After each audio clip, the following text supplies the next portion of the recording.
Bismillahirrahmanirrahim. Assalamualaikum warahmatullahi wabarakatuh. Alhamdulillah rabbil alamin. Salatu wassalamu ala asyrafil anbiya'i wal mursalin wa ala alihi wa ashabihi wa man sara ala nahjihi wa istanna bi sunnatihi ila yaumiddin.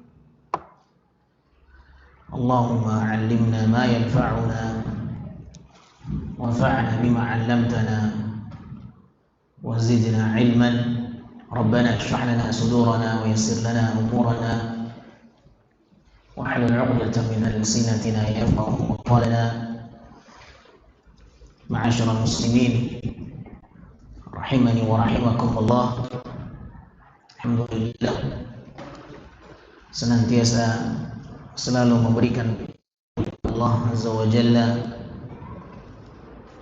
yang selalu memberikan kepada kita akan nikmat-nikmatnya.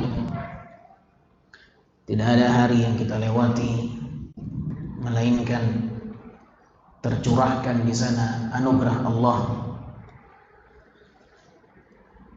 Semoga nikmat yang Allah berikan kepada kita menjadi penolong untuk kita di kehidupan akhirat, dan kita berlindung kepada Allah dari nikmat yang menjadi bumerang, senjata makan tuan di kelak di hari akhirat. Allahumma a'inna ala dzikrika wa syukrika wa husni ibadatik. Salawat beriringkan salam semoga selalu tercurahkan kepada baginda besar kita yang mulia Nabi Muhammad sallallahu alaihi wasallam. Allahumma salli ala Muhammad wa ala alihi wa sahbihi wa sallam. Ma'asyiral muslimin rahimani wa rahimakumullah.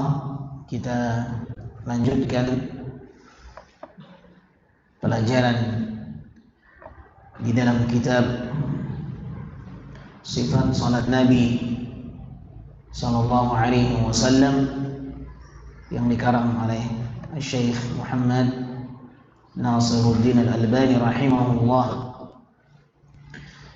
dan telah kita sampaikan pada pembahasan yang lalu tentang tahapan terhapusnya hukum membaca di belakang Nabi SAW atau di belakang imam yang jahat. Semoga pembahasan yang lalu telah difahami dengan baik, dan semoga kaum muslimin yang lain yang menyaksikan siaran ini atau rekamannya juga mendapatkan kebaikan dengan menerapkan apa yang telah dicontohkan oleh Nabi SAW. Poin kita pada kesempatan kali ini, ahibati fillah, dibawakan oleh al-muallif at-ta'minu wa jahrul imami bih. Pembahasan kita pada kali ini berkenaan tentang ucapan amin dan menjaharkannya bagi seorang imam. Pembahasan kita pada malam kali ini berkenaan tentang ucapan amin dan menjaharkannya, mengeraskannya bagi seorang imam. Ma'asyiral muslimin yang dimuliakan Allah, kita ketahui bersama bahwa mengucapkan amin di dalam salat ini merupakan satu ketentuan yang hukumnya adalah wajib, karena Nabi SAW menyebutnya dalam bentuk fi'lul amr, kata bentuk perintah, dan setiap perintah hukum asalnya adalah wajib selama tidak ada qarinah yang membuatnya keluar dari ketentuan asal. Mengucapkan amin pasca berakhirnya bacaan Al-Fatihah di dalam salat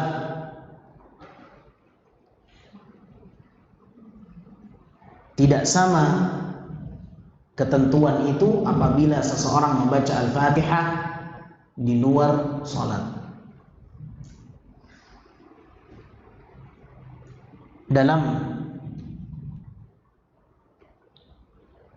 perkataan yang sederhana bahwa ucapan amin itu hanya berlaku dalam sholat dan tidak berlaku di luar sholat.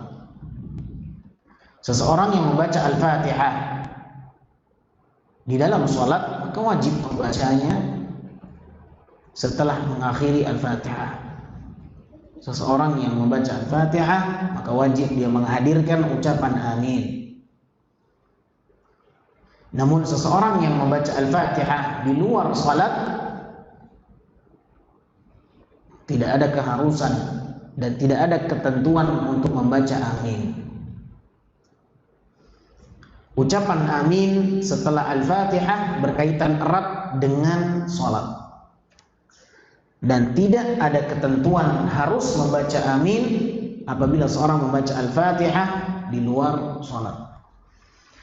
Antum membaca Al-Fatihah di luar salat, mengkhatamkan Al-Quran, membaca dari Al-Fatihah, kemudian mengakhiri surat tersebut ghairil maghdubi 'alaihim waladdallin, maka tidak ada keharusan membaca amin. Makanya kalau kita lihat di dalam Al-Quran tidak ada ucapan amin. Quran Madinah ada ucapan amin setelah Al-Fatihah, karena ucapan amin bukan bagian dari Al-Quran. Namun ucapan amin berkaitan dengan ibadah salat. Oleh karenanya Nabi SAW menyebutkan idza qala al-imam, apabila seorang imam membaca ghairil maghdubi 'alaihim, imam ini berkaitan dengan salat. Apabila seorang imam membaca ghairil maghdubi 'alaihim waladdallin, seorang imam, baik kita yang sedang salat sendiri atau kita yang mengimami salat, maka ketentuannya membaca amin setelah waladdallin. Dan tidak berlaku umum bagi mereka yang membaca Al-Fatihah di luar salat. Baik. Ma'asyiral muslimin yang dimuliakan Allah, bagaimana cara mengucapkan amin? Sebagian besar kaum muslimin hanya mengetahui bahwa ketentuan yang berlaku setelah Al-Fatihah mengucapkan amin, hanya sebatas sampai di situ. Sebahagian besar kaum muslimin, mengapa saya katakan sebahagian besar? Karena memang yang saya temukan jauh lebih besar, mereka salah dalam penerapan ucapan amin ketika salat. Yang ditemukan di masyarakat menurut pantauan kami, bahwa masih mayoritas besar kaum muslimin salah di dalam mengucapkan amin. Oleh karenanya saya katakan sebahagian besar. Memang tidak ada sensus dalam hal ini. Akan tapi pantauan sekilas yang saya ketahui ketika kami sholat di masjid-masjid tertentu, penerapan di dalam mengucapkan aminnya masih salah dan keliru. Apakah ada ketentuan bagaimana cara mengucapkan amin? Ketentuan harokatnya, ketentuan panjangnya, bagaimana cara mengucapkannya, jahar atau tidak perlu jahar? Karena sebagian kaum muslimin ketika membaca amin ada yang memilih diam. Saya sering ketika imam tuntas baca Al-Fatihah, di samping kiri dan kanan saya diam, tidak membaca amin. Kalaupun mungkin mereka membaca amin, mereka tidak menjaharkannya, memilih untuk diam. Maka bagaimana ketentuan yang sebenarnya? Dan yang sangat disayangkan, kekeliruan ini justru muncul dan ada di dalam diri seorang yang mengajarkan ilmu atau seorang ustaz masih belum tepat di dalam penerapannya. Baik, kita akan membaca hadis yang akan dibawakan oleh beliau, dan semoga dengan riwayat yang kita bawakan kita mengetahui ketentuan yang sebenarnya di dalam mengucapkan amin. Perhatikan baik-baik ma'asyarul muslimin. Perhatikan baik-baik.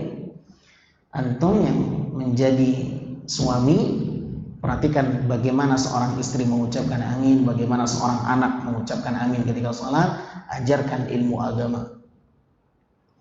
Riwayat yang pertama yang dibawakan oleh al-muallif, hadis yang sahih diriwayatkan oleh Imam Al-Bukhari. Kana sallallahu alaihi wasallam idza intaha min qira'ati al-Fatihah qala amin yajhar wa yamuddu biha sautah. Dan adalah Nabi sallallahu alaihi wasallam apabila telah mengakhiri bacaan Al-Fatihah, beliau membaca amin. Yajhar bihi. Apa yajhar? Menjaharkan, mengeraskan suaranya. Wa yamuddu bihi. Dan Nabi madda yamuddu, apa artinya? Memanjangkannya. Makanya dalam pembahasan ilmu tajwid ada pembahasan mad. Mad wajib muttasil, mad jaiz munfasil, mad arid lis-sukun, mad tabi'i, dan lain sebagainya. Mad lazim muthaqqal kilmi, mad lazim mukhaffaf, mad. Pembahasan tentang mad dalam ilmu tajwid adalah pembahasan yang menerangkan tentang panjangnya sebuah bacaan. Madda yamuddu dalam bahasa Arab artinya adalah memanjangkan. Ya. Dalam hadis ini Nabi SAW disebutkan menjaharkan dan memanjangkan ketika mengucapkannya. Berarti ketika ada orang yang tidak menjaharkan, satu kesalahan dalam dirinya. Ketika dia tidak memanjangkannya, dua kesalahan dalam dirinya. Ada sebagian imam dia jaharkan tapi tidak dia panjangkan.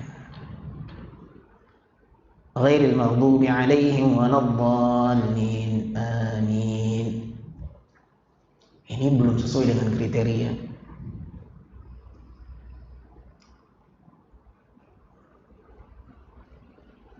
Kalaulah dikatakan panjang seperti yang disebutkan dalam hadis, seperti apa cara memanjangkannya? Al-Imam Ibnu Katsir menyebutkan cara membaca amin seperti membaca timbangan Yasin. Bagaimana seseorang ketika membaca huruful muqata'ah dalam surat Yasin yang pertama?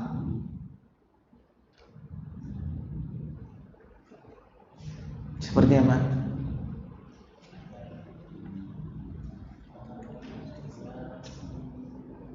Lebih panjang yang mana? Baik. Lebih panjang yang bagian akhir. Yasin. Kalau dibaca Yasin, berarti apa? Salah. Kebanyakan kaum muslimin membaca amin.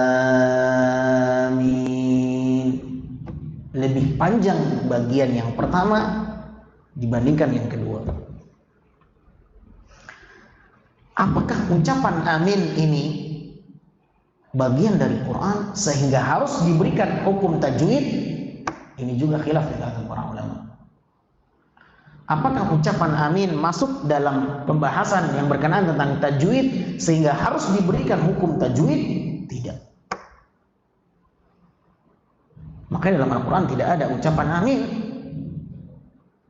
Namun kalaulah sekiranya dia dimasukkan dalam hukum tajwid, maka acuannya seperti yang dikatakan oleh Al-Imam Ibnu Katsir.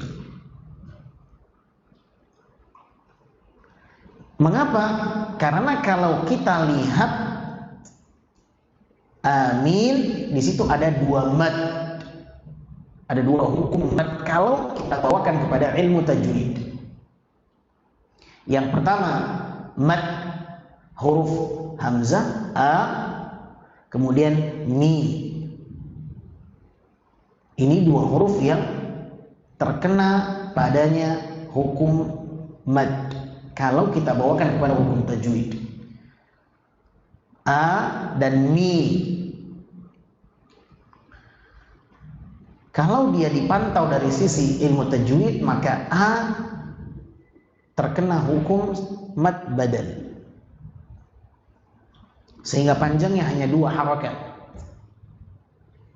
Dan mi terkena padanya hukum mad arid lis sukun, yang panjangnya 4 harakat.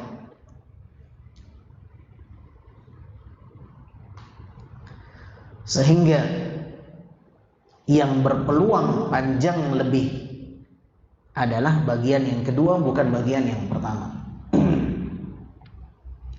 Oleh karenanya perkataan Ibnu Katsir rahimahullah, ucapan amin sesuai dengan timbangan di dalam membaca surat Yasin. Baik. Maka pada hadis yang pertama ini dapat kita tarik sebuah kesimpulan.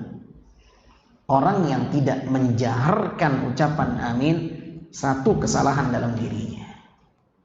Dan ini ingin saya tekankan karena banyak di kalangan kita, para penuntut ilmu, diam, memilih diam, tidak terdengar suaranya, padahal kita ada di samping dia. Pernah menemukan kejadian ini? Sering. Ya, kenapa tidak dijaharkan? Berbeda halnya kalau memang salat itu salat yang sir.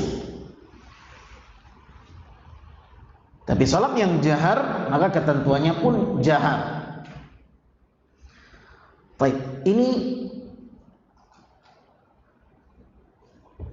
rambu-rambu yang pertama terkait dengan bagaimana melafalkan amin.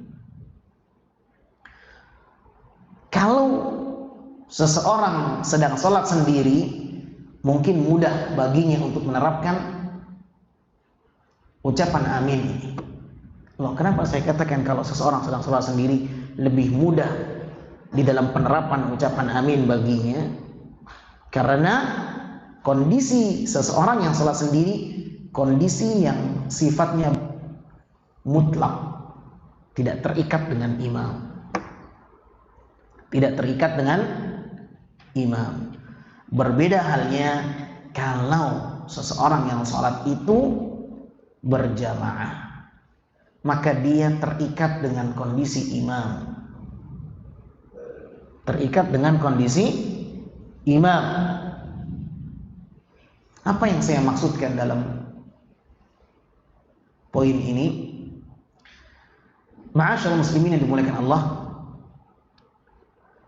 makmum tidak boleh mendahului imam.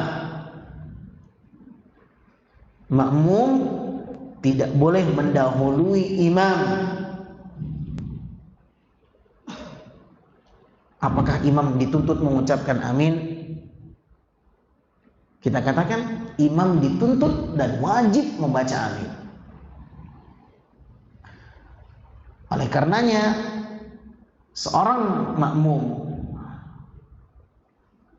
jangan memulai untuk mengucapkan amin sampai imam yang mengawalinya. Perhatikan baik-baik, Masya Allah. Saya sengaja berbicara dengan pelan.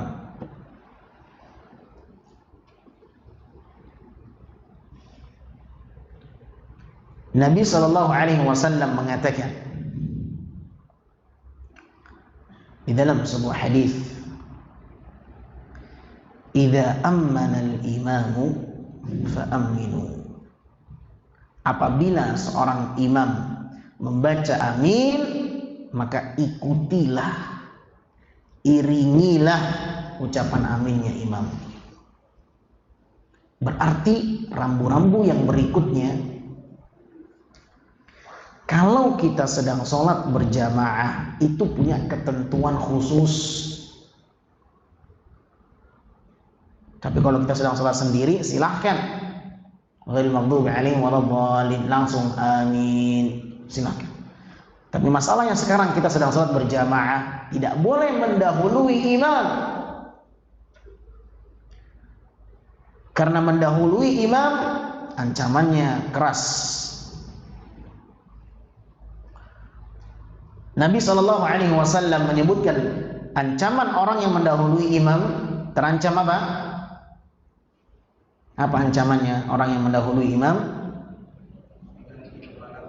Nah, seseorang yang mendahului imam, ancamannya di hari kiamat, kepalanya akan Allah rubah seperti bentuk keledai. Dalam riwayat yang lain, yang Allah rubah bukan kepalanya saja, tapi seluruh tubuhnya seperti keledai.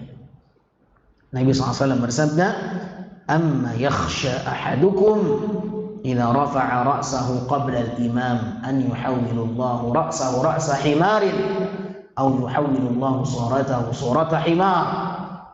Tidakkah kalian takut, kata Nabi SAW, tidakkah kalian takut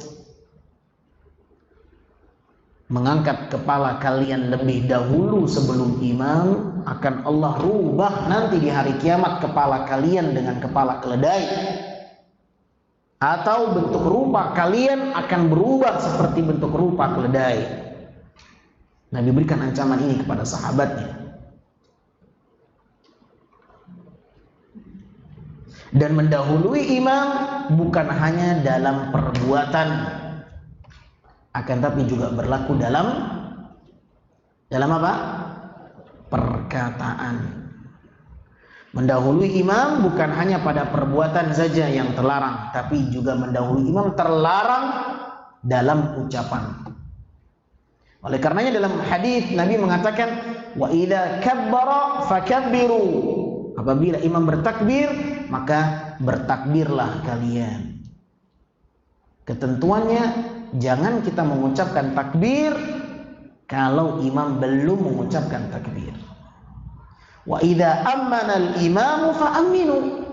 Dan apabila seorang imam membaca amin, maka ikutilah ucapannya itu. Berarti apa? Makmum jangan tergesa-gesa. Kebiasaan di lapangan yang kita temukan, ketika imam telah selesai di ayat yang terakhir dari surat Al-Fatihah, ghairil maghdubi alaihim waladhdallin, siapa yang melesat lebih cepat ucapan aminnya itu, makmum atau imam? Seringkali makmum, apalagi imam yang tidak pandai mengatur nafas.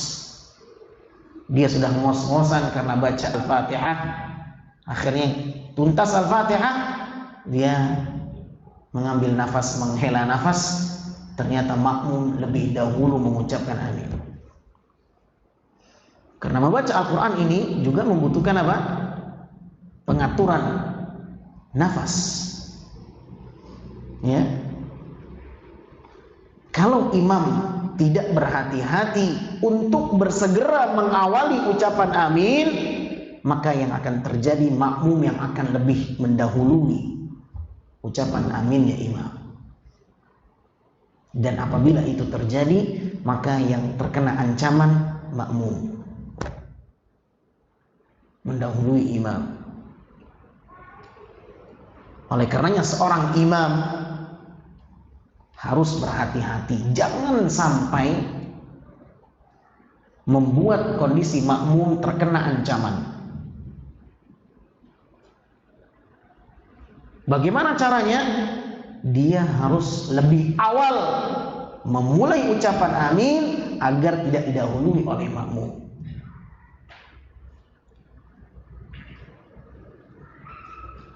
Dan makmum harus berhati-hati. Sabar, tunggu komando dari imam. Apabila suara imam telah terdengar mengucapkan lafaz maka ketika itu kita ikuti langsung. Tidak boleh mendahului imam, baik permulaan maupun pemberhentian. Imam masih baca nih, makmum sudah berhenti, nggak boleh. Imam masih membaca dalam bacaan itu ternyata makmum lebih awal berhenti. Berarti dia mendahului imam di pemberhentian. Seperti halnya tidak boleh seorang makmum mendahului imam di permulaan, maka tidak boleh juga mendahului di pemberhentian. Ada berapa rambu-rambu? Ada berapa rambu-rambunya? Baik. Karena kondisi sholat berjamaah ini adalah kondisi yang sangat terikat dengan imam. Ini kaidah yang perlu antum fahami baik-baik. Sholat berjamaah memiliki ketentuan khusus, keterikatan khusus dengan imam. Kalau orang sholat sendiri lebih fleksibel.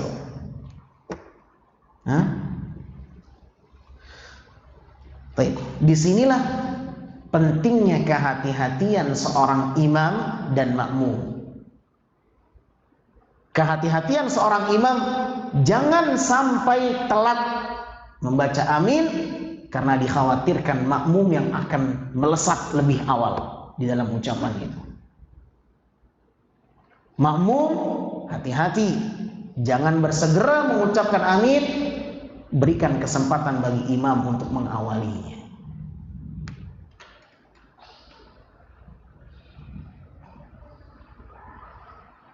Ini poin yang penting.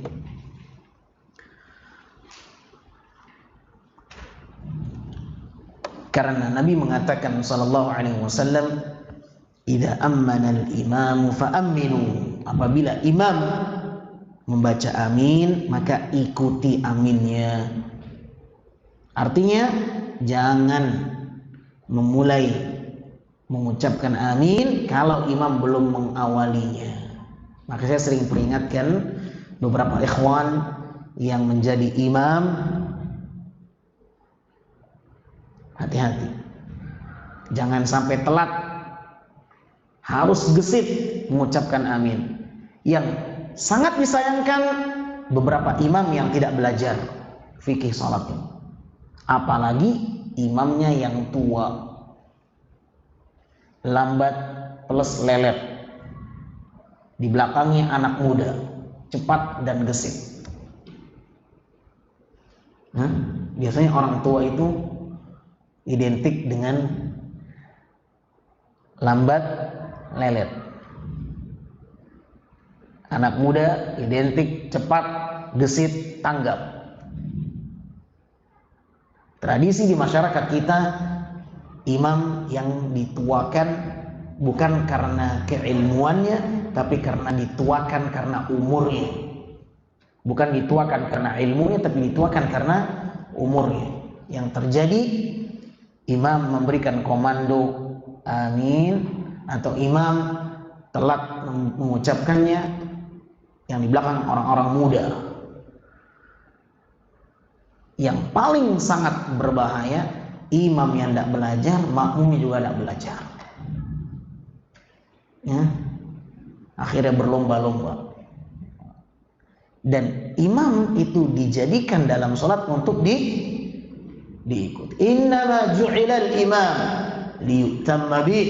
Sesungguhnya imam itu dijadikan untuk diikuti, bukan untuk diselisihi, bukan untuk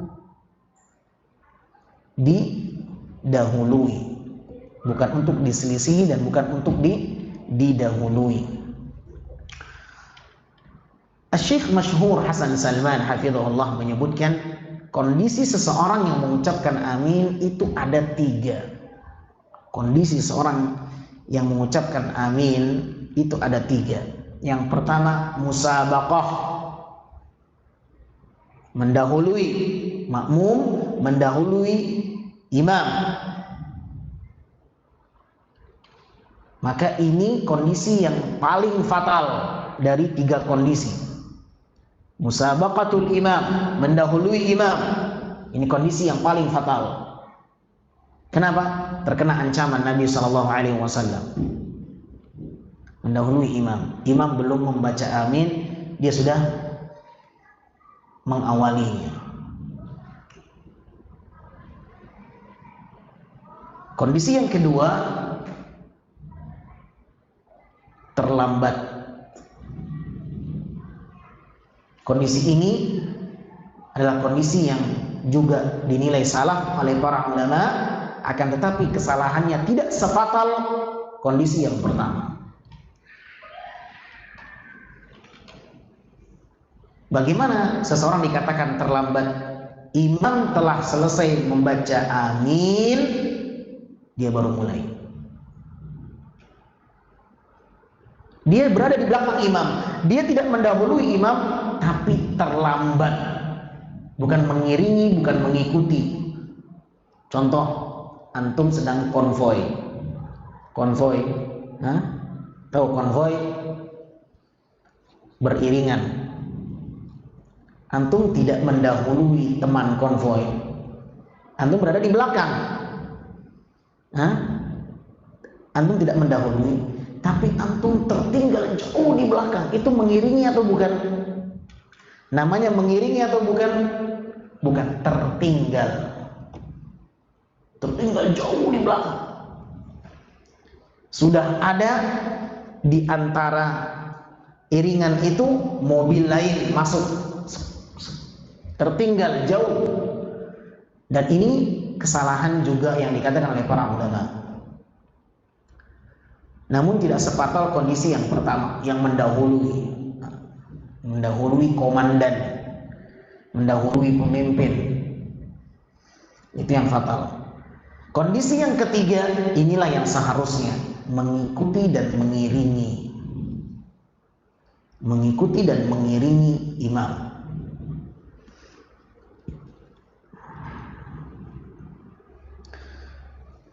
Bagaimana gambarannya? Para ulama menyebutkan apabila telah terdengar lafaz hamzah dari ucapan imam ketika mengucapkan amin, di sanalah seorang makmum langsung mengiringinya. Ketika imam mengucapkan di situ langsung kita ikut.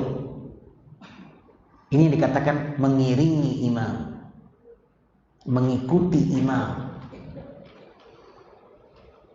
Bukan tunggu amin imam selesai baru kita baca, tidak. Ketika imam sudah terdengar huruf hamzah atau huruf alif? Amin. A-nya itu hamzah atau alif? Hamzah atau alif? Bukan alif. Kenapa? Berharakat. Na'am, qabilun lil harakat. Setiap alif yang menerima harakat maka itu hamzah. Ya, walaupun tidak ada hamzah kecil yang kita kenal, ya, maka selama ada alif dan menerima harakat maka itu namanya hamzah. Adapun alif yang tidak menerima harakat maka bukan hamzah. Baik harakatnya itu fathah, kasrah, dhammah, maka itu hamzah. Baik, ketika seorang imam telah mengucapkan huruf hamzah dari lafal amin, maka disitulah seorang makmum bersegera untuk mengiringinya. Ini 3 kondisi yang dikatakan oleh beliau, hafizahullah ta'ala. Seperti halnya makmum tidak boleh mendahului imam di permulaan, maka tidak boleh juga bagi makmum untuk mendahului imam di pemberhentian. Artinya tunggu imam berhenti baru berhenti makmum.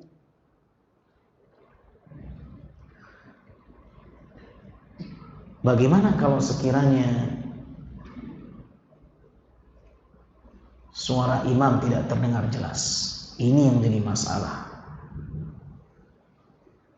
Atau imam hendak kunjung mengawali ucapan amin,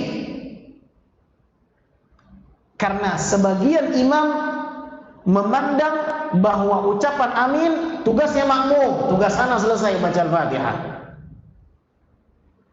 Sebagian imam memandang tugas ana baca Al-Fatihah, ente makmum baca amin. Bagi-bagi tugas.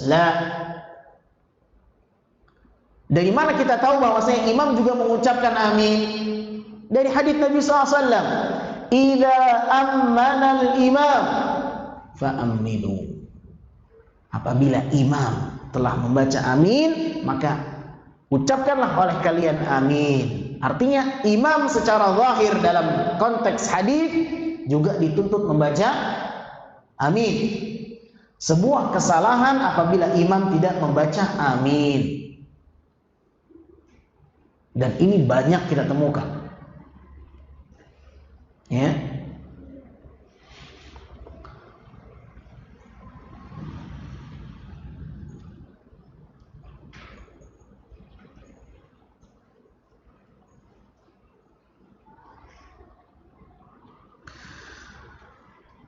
Baik. Bagaimana kalau sekiranya imam tidak kunjung mengucapkan amin? Makmum sudah memberikan kesempatan imam untuk mengawalinya. Ya, ini katakan makmum yang penuntut ilmu. Dia tahu nggak boleh mengawali atau mendahului imam. Diam akhirnya makmum. Diam. Imam diam juga, bingung sama-sama dia. Ini kok diam ini? Ada atau tidak seperti itu? Maka bagaimana sikap makmum? Ketika seorang makmum telah memberikan kesempatan bagi imam untuk mengawali namun tidak mengawali, maka di situ makmum diperbolehkan untuk mengucapkan amin karena hukum asalnya membaca amin. Namun ingat, jangan tergesa-gesa untuk memulai kecuali imam yang telah mengawalinya. Kalau imam tidak baca gimana? Sudah kita berikan kesempatan, ada jeda, diam makmum, tapi imam nggak baca amin. Mungkin imam meyakini ini ucapan amin tugasnya makmum, tugas anak sudah selesai baca Al-Fatihah. Maka kalau sekiranya imam tidak kunjung memulai ucapan amin, maka makmum mengucapkan amin karena hukum asalnya menghadirkan ucapan amin pasca berakhirnya Al-Fatihah. Itu ketentuan dasar, itu ketentuan asal. Ya, namun sebuah kekeliruan apabila imam belum mengawali namun makmum bersegera untuk mendahulunya. Oleh karenanya saya wasiatkan kepada para imam untuk bersegera mengucapkan amin setelah Al-Fatihah yang dia baca. Jangan sampai ada jeda waktu sehingga termakan oleh makmum. Disitulah seorang imam harus pandai-pandai mengatur nafas. Ghairil maghdubi alaihim waladdallin. Amin.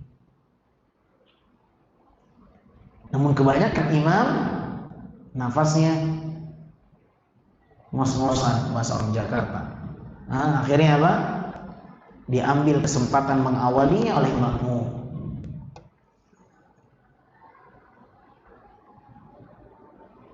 Oleh karenanya ahibati fillah yang dimuliakan Allah Subhanahu wa taala, di sini pentingnya seorang itu belajar bagaimana sifat salat Nabi.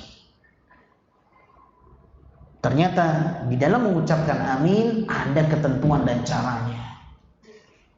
Mereka yang tidak menjaharkan dalam bacaan imam yang jahar, maka satu kesalahan, dia tidak membaca amin dengan jahar dan dia tidak memanjangkannya.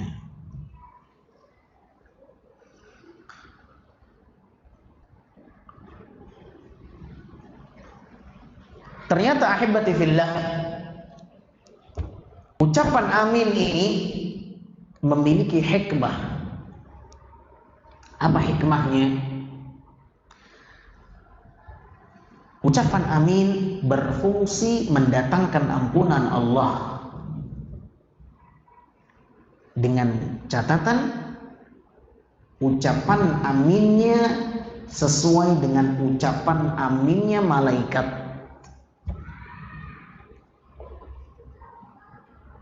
Perhatikan hadis Nabi sallallahu alaihi wasallam. Idza qala al-imam ghairil maghdubi 'alaihim waladdallin faqulu amin fa innal malaikata taqulu amin wa innal imam yaqulu amin. Apabila seorang imam membaca ghairil maghdubi 'alaihim waladdallin, maka ucapkanlah amin. Karena sesungguhnya malaikat juga mengatakan amin dan imam juga mengatakan amin. Faman wafaqa ta'minuhu ta'minal malaikah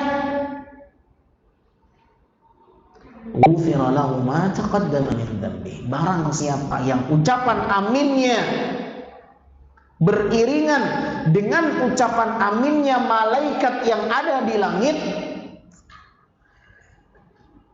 apabila, perhatikan baik-baik, apabila ucapan aminnya seseorang beriringan dengan aminnya malaikat yang ada di langit, maka itu akan menghapuskan dosa-dosanya yang telah lalu. Masya Allah, ya, menghapuskan dosa-dosanya yang telah lalu. Masya Allah. Lihat bagaimana ucapan amin memiliki peranan yang besar di dalam membersihkan noda dan dosa seseorang.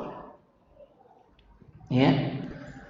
Namun dengan catatan ucapan aminnya harus beriringan dengan ucapan aminnya siapa?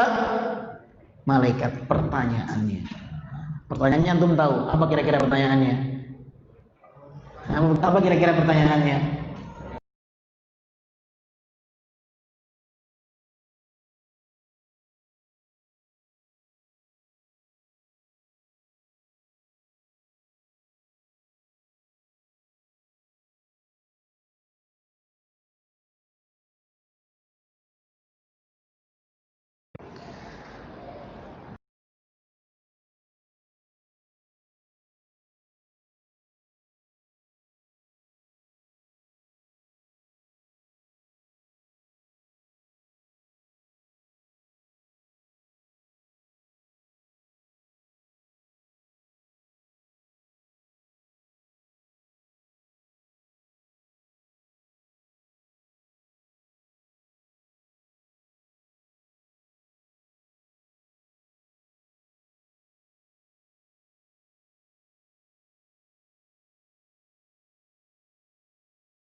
Nabi Sallallahu Alaihi Wasallam, maka insya Allah kita berharap semoga ucapan aminnya kita betul-betul beriringan dengan aminnya malaikat.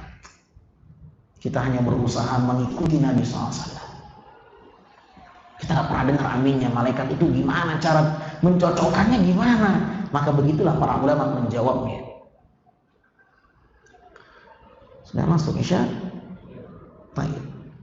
Kita cukupkan sampai di sini. Mudah-mudahan bermanfaat. Kurang lebihnya saya mohon maaf. Wabillahi taufiq. Subhanakallahumma wa bihamdika asyhadu an la ilaha illa anta astaghfiruka wa atubu ilaik. Wassalamualaikum warahmatullahi wabarakatuh.